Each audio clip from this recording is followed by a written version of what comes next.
kutosha kufuatia hofu kwamba huenda kuna upungufu wa mbolea.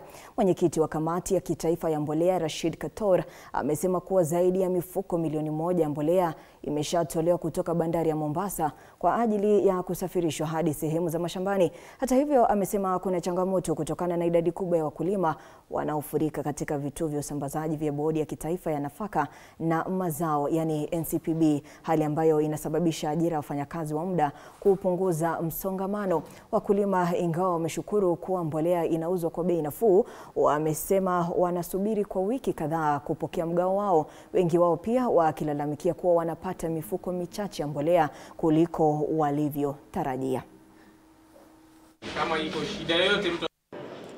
Siku ya Jumamosi tulikuwa Mombasa na kulikuwa na shehena kadhaa ambazo zilibebwa na SGR kupelekwa katika sehemu tofauti, ikiwemo Syokimau, vile vile Naivasha, ili kila gala ambalo liko sehemu ya karibu na Nairobi pamoja na hii sehemu ya kati inapata mbolea, kwa sababu wakulima wamejitokeza kwa wingi. So hatutakuwa na wasiwasi sana ya kwamba kutakuwa na upungufu. Najua pia mtaniuliza, wengine wanasema ya kwamba labda ameandikiwa achukue magunia 300 ama 200, lakini anaambiwa kwa leo achukue mbolea gunia 100 ama 200. Ni kwa sababu magala yetu hayawezi kubeba zaidi. So tunawaonuia radhi wale wakulima, ili ukiwa utaambiwa uchukue kiasi fulani uchukue na urudi kuja kuchukua ingine.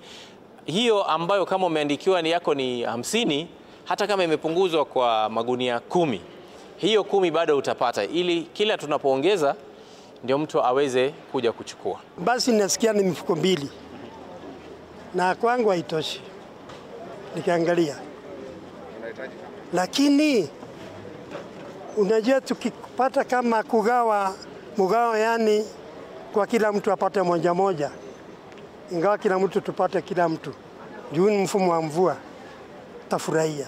Tumekuja bado tujahudumiwa.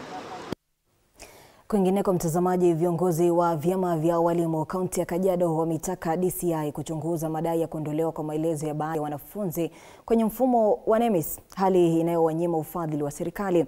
Wanadai licha ya walimu wakuu kuhifadhi taarifa zote, baadhi ya wanafunzi